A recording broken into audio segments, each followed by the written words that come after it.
Today, we're digging into a source that makes a really bold claim. It says a proposed law in the EU isn't just a new regulation, it's a war on digital freedom. The author argues this is a massive threat to the privacy of 450 million people. So let's get into why they believe this is such a huge betrayal of our digital rights. Wow. Okay, so the source doesn't pull any punches, right? It kicks things off with this quote. The point here isn't just that the law is a bad idea, it's that it's the single greatest betrayal of the very citizens it's supposed to be governing. I mean, that's not just a criticism, that's a serious accusation. So what is chat control? Well, according to the source, it's basically a green light for constant, widespread monitoring of all our private digital communications. Yeah, you heard that right. Every message, every photo, every file, all automatically scanned. The author calls it a permanent, state-controlled bug in your pocket. Now, the source frames this whole thing not as just some policy debate, but as a real conflict. They argue this isn't about safety at all. No, they're calling it an act of digital war against the very idea of privacy and personal freedom for every single citizen in the EU. And here's the core of their argument, philosophically speaking. The claim is that this legislation completely flips the idea of innocent until proven guilty on its head. Instead of going after actual suspects, it allegedly treats every single one of us as a pre-convicted suspect. It's like we're all guilty until proven innocent, digitally speaking. Okay, so how does this so-called betrayal actually take apart our privacy? In this next section, the source gets into the nitty-gritty of how this could impact our fundamental rights and, our daily lives. The article talks about something called a chilling effect.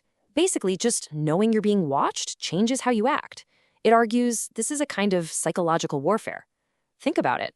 Lawyers and doctors who need confidentiality, that's compromised. Journalists and activists who are essential for democracy, they can't work securely. And the end game, the source warns, is that we all just start censoring ourselves. And this is where the source levels one of its sharpest criticisms: pure hypocrisy. It claims that the EU politicians pushing this have written in an exemption for themselves. The author calls it a moral outrage, creating a two-tiered system: absolute privacy for the rulers and what's basically a digital ankle monitor for the ruled. According to the source, this isn't just about scanning messages in the moment. The author claims it's actually a Trojan horse for mass data retention, something the EU's own top court has already said is illegal. The fear here is that it could create a permanent, searchable record of pretty much everything you've ever said online. Okay, so the argument is about to get even bigger. It goes from our individual rights to, believe it or not, global security. This part of the article claims that the tech needed for chat control would be catastrophic, not just for Europe, but for the entire world. The article really wants you to know this isn't some fringe idea. It describes a situation where the world's best tech experts, cryptographers, cybersecurity specialists are, and I'm quoting here, screaming in unified, desperate alarm about this. And what they're screaming about is a technology called client-side scanning, or CSS.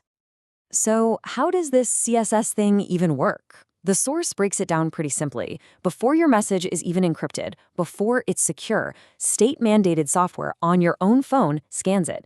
And if it flags something, your own device basically rats you out to the authorities. The article says this just completely shatters the promise of end-to-end encryption. The source warns the fallout from this would be massive. First, it creates what they call a cybersecurity black hole, making everyone's data a juicy target for hackers. But maybe even worse, it hands a gift to authoritarian regimes around the world. It gives them the perfect excuse to demand the same kind of surveillance for their own citizens. The source also points out a very direct consequence for people in the EU. You could lose access to some of your most secure tools. It notes that big names like Signal have said they'd rather just leave the EU than break their own security promises. That could trigger a massive tech exodus. Okay, so after painting that incredibly bleak picture, the article completely shifts gears. It goes from analyzing the problem to calling for action. It's framed as a major tipping point, and the author issues what they call a call to arms for a totally new kind of resistance. So the argument here is that the old ways, signing petitions and protesting, just aren't going to cut it anymore. The source says the only real lasting solution is for us, the citizens, to stop relying on these big centralized systems and instead build our own independent, decentralized ways to communicate. And that leads us to the final section of the article.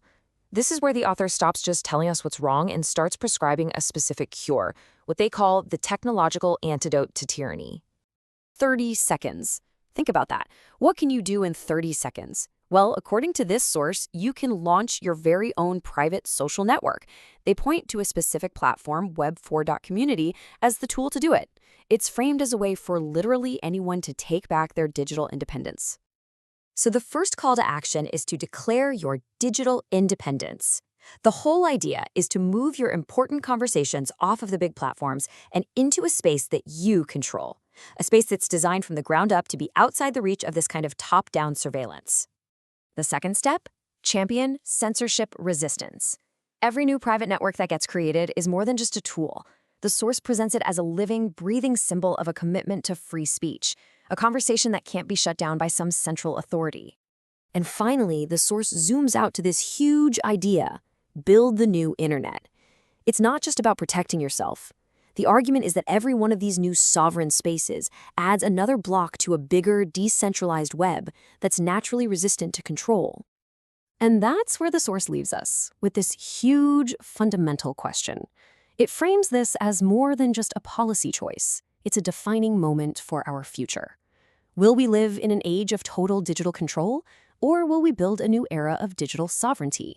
A question that really couldn't be more important for freedom in our time.